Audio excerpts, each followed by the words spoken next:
ഈ പുതിയ പ്രഭാതത്തിൽ എല്ലാവർക്കും സ്നേഹവന്ദനങ്ങൾ അറിയിക്കുന്നു. ഒരു ദിവസം കൂടെ കാണുവാൻ ദൈവം നമ്മുടെ ആയുസ്സിനെ ദീർഘമാക്കി തന്നതിനായി ദൈവത്തിന് നന്ദി പറയാം. ഇന്നത്തെ ദിവസം എല്ലാവർക്കും അനുഗ്രഹം ആകട്ടെ എന്ന് പ്രാർത്ഥിക്കുന്നു. നമുക്കറിയാം, കർത്താവായ യേശുക്രിസ്തുവിൻ്റെ കൂടെ നടന്ന ശിഷ്യന്മാർ പലപ്പോഴും അത്ര വിശ്വാസമുള്ളവരായിരുന്നില്ല. കർത്താവ് ചെയ്ത അത്ഭുത പ്രവൃത്തികളൊക്കെ നേരിട്ട് കാണുകയും അനുഭവിക്കുകയും ചെയ്ത ശിഷ്യന്മാരായിരുന്നുവല്ലോ കർത്താവിനോട് കൂടെ ഉണ്ടായിരുന്നത്. കർത്താവിൻ്റെ അത്ഭുത പ്രവൃത്തികൾക്ക് നേർസാക്ഷ്യമായി തീർന്ന ഈ ശിഷ്യന്മാർ പോലും പലപ്പോഴും കർത്താവിനെ പൂർണ്ണമായും വിശ്വസിക്കുവാൻ അവർക്ക് സാധിച്ചില്ല. പല കാര്യങ്ങളും ഗ്രഹിക്കുവാൻ അവർക്ക് കഴിഞ്ഞില്ല എന്നുള്ളതാണ് പരമാർത്ഥം. കർത്താവ് ചെയ്ത അത്ഭുത പ്രവൃത്തികളുടെ സാരാംശം എന്താണ് എന്ന് ഗ്രഹിക്കുവാൻ പലപ്പോഴും അവർക്ക് സാധിച്ചില്ല. പലപ്പോഴും അവരുടെ ഹൃദയം വളരെയധികം കടുത്തതായിരുന്നു, കടുത്ത ഹൃദയമുള്ളവരായിരുന്നു. മർക്കോസിൻ്റെ സുവിശേഷം 8-ാം അധ്യായം 17 മുതലുള്ള വാക്യങ്ങൾ നാം വായിക്കുമ്പോൾ ചില ചോദ്യങ്ങൾ കർത്താവ് ശിഷ്യന്മാരോട് ചോദിക്കുന്നത് എഴുതിയിരിക്കുന്നത് കാണുവാൻ സാധിക്കും. അത് യേശു അറിഞ്ഞ് അവരോട് പറഞ്ഞത്, അപ്പമില്ലായ്കയാൽ നിങ്ങൾ തമ്മിൽ പറയുന്നത് എന്ത്? ഇപ്പോഴും തിരിച്ചറിയുന്നില്ലയോ? ഗ്രഹിക്കുന്നില്ലയോ? നിങ്ങളുടെ ഹൃദയം കടുത്തിരിക്കുന്നുവോ? കണ്ണുണ്ടായിട്ടും കാണുന്നില്ലയോ? ചെവി ഉണ്ടായിട്ടും കേൾക്കുന്നില്ലയോ? ഓർക്കുന്നില്ലയോ? ഇങ്ങനെ അങ്ങോട്ട് ചില ചോദ്യങ്ങൾ കർത്താവ് ശിഷ്യന്മാരോട് ചോദിക്കുന്നത് രേഖപ്പെടുത്തിയിരിക്കുന്നു. കർത്താവ് ശിഷ്യന്മാരോട് ചോദിക്കുന്ന ഈ ചോദ്യങ്ങൾ വാസ്തവത്തിൽ നാം ഒന്നൊന്നായി അപഗ്രഥിക്കേണ്ടുന്ന ചോദ്യങ്ങൾ തന്നെയാണ്, നമ്മോടുള്ള ചോദ്യങ്ങൾ തന്നെയാണത്. വാസ്തവത്തിൽ എന്താണ് കർത്താവ് ശിഷ്യന്മാരോട് ഈ ചോദ്യങ്ങൾ ചോദിക്കുവാനിടയായി തീർന്ന പശ്ചാത്തലം? നമുക്കറിയാം, 5 അപ്പം കൊണ്ട് 5000 പേരെ പോഷിപ്പിച്ചു. അതേപോലെ തന്നെ 7 അപ്പം കൊണ്ട് 4000 പേരെ പോഷിപ്പിച്ചു. ഈ സംഭവമൊക്കെ കഴിഞ്ഞതിന് ശേഷമായി അവർ പടക് കയറി ഗന്നസരത്ത് തടാകത്തിൻ്റെ അക്കരയ്ക്ക് പോകുമ്പോൾ അപ്പം കരുതിയില്ല എന്നുള്ള ഒരു കാരണം പറഞ്ഞ് അവരങ്ങോട്ടും ഇങ്ങോട്ടും തർക്കിക്കുകയും പ്രയാസപ്പെടുകയും ഒക്കെ ചെയ്തുകൊണ്ട് ഇരിക്കുന്ന സമയത്ത് കർത്താവ് ശിഷ്യന്മാരോട് പറയുകയാണ്, നിങ്ങൾക്കിപ്പോഴും വിശ്വാസം വരുന്നില്ലയോ? ഈ കണ്ട കാര്യങ്ങളൊന്നും നിങ്ങൾ ഗ്രഹിച്ചിട്ടില്ലയോ? എത്രയോ അത്ഭുതകരമായ കാര്യമാണ് കർത്താവ് ചെയ്തത്. ഇതൊക്കെ നേർസാക്ഷ്യമായി തീർന്ന ശിഷ്യന്മാർ തമ്മിൽ സംസാരിക്കുന്നതും തർക്കിക്കുന്നതും കണ്ടുകൊണ്ട് കർത്താവ് പറയുകയാണ്, നിങ്ങൾ ഇപ്പോഴും വിശ്വാസമില്ലാത്തവരായി ജീവിക്കുന്നു. അനേക അത്ഭുതങ്ങളും അടയാളങ്ങളും നേരിട്ട് കണ്ട നിങ്ങൾ ഇപ്പോഴും വിശ്വാസമില്ലാത്തവരാണ്. നിങ്ങളുടെ ഹൃദയം ഇപ്പോഴും കടുത്തിരിക്കുന്നു. നിങ്ങൾക്ക് പലതും ഗ്രഹിക്കുവാൻ സാധിക്കുന്നില്ല. എന്താണ് ഞാൻ ചെയ്തത്? എന്തായിരുന്നു അതിൻ്റെ അർത്ഥം? എന്തുകൊണ്ടാണിത് ചെയ്തത്? എന്നിത്യാദി കാര്യങ്ങൾ മനസ്സിലാക്കുവാൻ നിങ്ങൾക്ക് ഇപ്പോഴും സാധിക്കുന്നില്ല.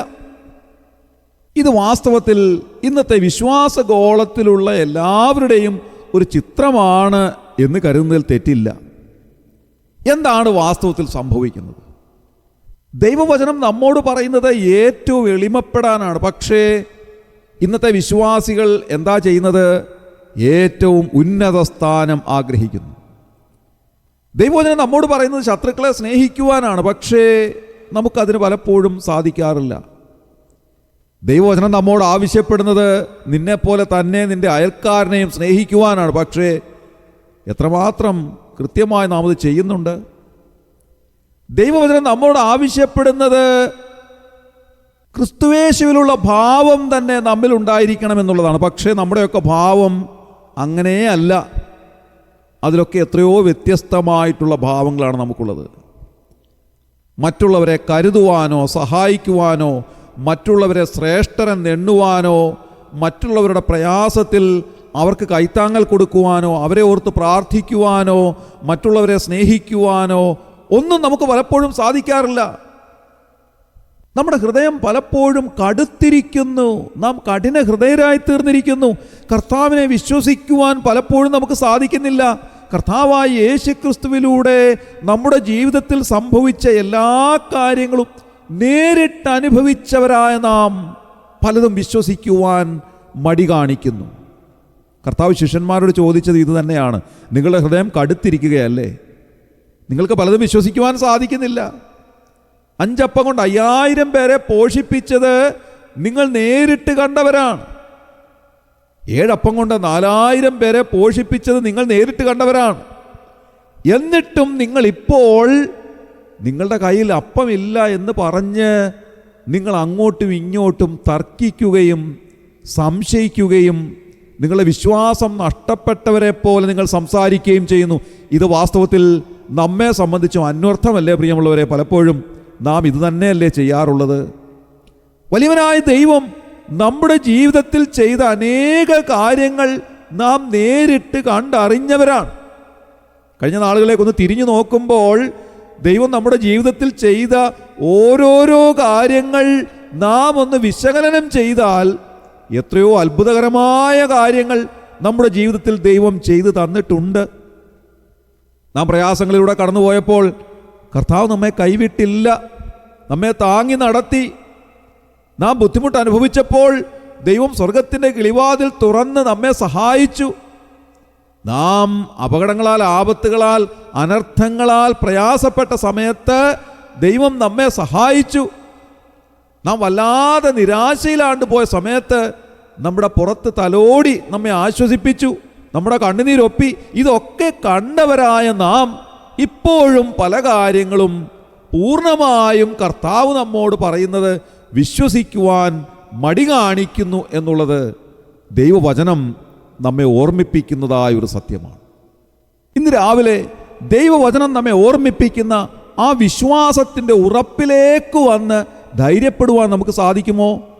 ജീവിതത്തിൻ്റെ പ്രയാസകരമായ സാഹചര്യത്തിലൂടെ കടന്നു പോകുന്നുവെങ്കിൽ ഭയപ്പെടേണ്ട, ഞാൻ നിന്നോട് കൂടെയുണ്ട് എന്നരുളി ചെയ്ത കർത്താവിൽ പൂർണ്ണമായും വിശ്വസിച്ച് ശക്തിപ്പെടുവാൻ നമുക്ക് സാധിക്കുമോ?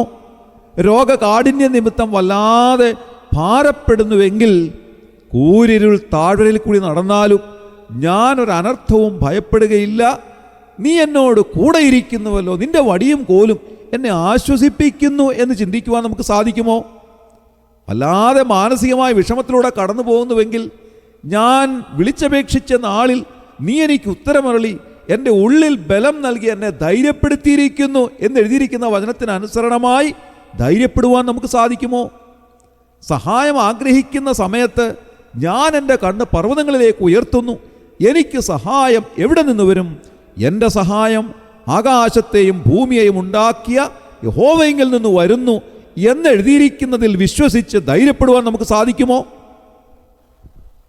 സാധിക്കണം എന്ന് ദൈവവചനം നമ്മോട് ആവശ്യപ്പെടുകയാണ്. ഇന്നത്തെ ദിവസം അങ്ങനെ ധൈര്യപ്പെട്ട് ജീവിക്കുവാൻ നമുക്കിടയായി തീരട്ടെ. ഏതൊരു പ്രയാസം വരുമ്പോഴും പിന്തിരിഞ്ഞു നോക്കുക, കർത്താവ് എന്താണ് ചെയ്തത്?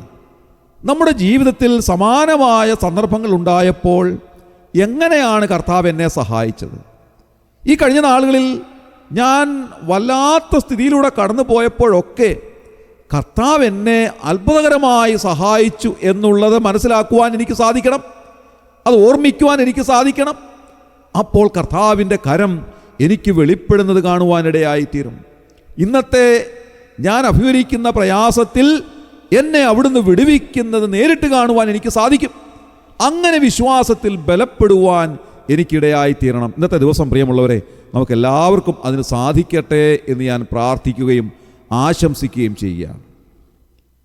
പലപ്പോഴും നാം ലോകമനുഷ്യരെ പോലെ കഠിനഹൃദയമുള്ളവരായി തീർന്നിരിക്കുന്നു എന്ന് കർത്താവ് തന്നെ നമ്മോട് പറയുകയാണ്.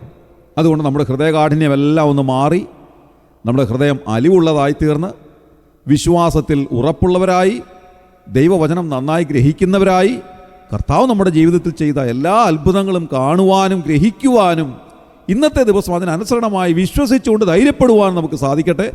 നമ്മുടെ കണ്ണുകളെ അടയ്ക്കാൻ പ്രാർത്ഥിക്കാം. ക്രിസ്തുയേശുവിലൂടെ അതിവാത്സല്യമായി ഞങ്ങളെ സ്നേഹിക്കുന്ന സ്വർഗീയ പിതാവാം നല്ല ദൈവമേ, ഞങ്ങൾ വായിച്ചതുപോലെ പലപ്പോഴും കർത്താവെ ഞങ്ങളുടെ ഹൃദയം കഠിനമായി തീരുന്നു. പലപ്പോഴും ഞങ്ങൾ വിശ്വാസത്തിൽ ബലഹീനരായിത്തീരുന്നു. ഞങ്ങളുടെ ജീവിതത്തിലെ ചെറിയ ചെറിയ കാര്യങ്ങൾ വരുമ്പോൾ പോലും കർത്താവെ ഞങ്ങൾ വിശ്വാസത്തിൽ ബലഹീനരായി പോകാറുണ്ട്. അവിടുന്ന് ഞങ്ങളുടെ ജീവിതത്തിൽ കഴിഞ്ഞ നാളുകളിൽ ചെയ്ത അത്യത്ഭുതകരമായ കാര്യങ്ങൾ പലതും ഞങ്ങൾ മറന്നുപോയിരിക്കുന്നു, അല്ലെങ്കിൽ അത് ഗ്രഹിക്കുവാൻ ഞങ്ങൾക്ക് സാധിക്കാതെ ഇരിക്കുന്നു. ഞങ്ങൾ ഹൃദയ കാഠിന്യമുള്ളവരായിത്തീരുന്നു. കർത്താവെ, ഇന്ന് രാവിലെ അവിടുത്തെ വചനം ഞങ്ങളോട് സംസാരിച്ചതുപോലെ ഞങ്ങളുടെ ഹൃദയകാഠിന്യമെല്ലാം മാറി ഞങ്ങളുടെ ഹൃദയം അലിവുള്ളവരായി തീർന്ന് മറ്റുള്ളവരെ സ്നേഹിക്കുവാനും കരുതുവാനും ദൈവം ഞങ്ങളുടെ ജീവിതത്തിൽ എന്ത് ചെയ്തിരിക്കുന്നു എന്നുള്ളത് ഗ്രഹിക്കുവാനും അതിനനുസരണമായി ഞങ്ങളുടെ ജീവിതത്തിൽ വിശ്വാസത്തിൽ ഉറപ്പുള്ളവരായി തീരുവാനും ഞങ്ങളെ ഇടയാക്കണമേ എന്ന് പ്രാർത്ഥിക്കുന്നു. കർത്താവേ, ശുശ്രൂഷയെ സംബന്ധിച്ച എല്ലാവരെയും അവിടുന്ന് അനുഗ്രഹിച്ചാട്ടെ. രോഗികൾക്ക് ആശ്വാസവും സൗഖ്യം നൽകണമേ. ക്ഷീണിതർക്ക് അവിടുന്ന് ആശ്വാസം നൽകണമേ. കർത്താവ് വിവിധങ്ങളായ ഭാരങ്ങളാലും പ്രയാസങ്ങളാലും ബുദ്ധിമുട്ട് അനുഭവിക്കുന്നവരെ അവിടുന്ന് സ്വർഗീയമായ കരങ്ങളാൽ താങ്ങി സഹായിക്കണമേ എന്ന് പ്രാർത്ഥിക്കുന്നു. ഇന്നത്തെ ദിവസം ഞങ്ങൾക്ക് എല്ലാവർക്കും അനുഗ്രഹമായി തരണമേ കർത്താവേ. സുരക്ഷിതമായി ജീവിപ്പാൻ ഞങ്ങളെ ഇടയാക്കണമേ. എല്ലാവർക്കും സന്തോഷവും സമാധാനവും നൽകണമേ. ഞങ്ങളെ പ്രാർത്ഥന കേട്ടതിനായി സ്തോത്രം. ഞങ്ങളുടെ കർത്താവിൻ്റെ രക്ഷിതാവുമായ യേശു ക്രിസ്തുവിൻ്റെ ധന്യമായ നാമത്തിൽ തന്നെ ആമേൻ.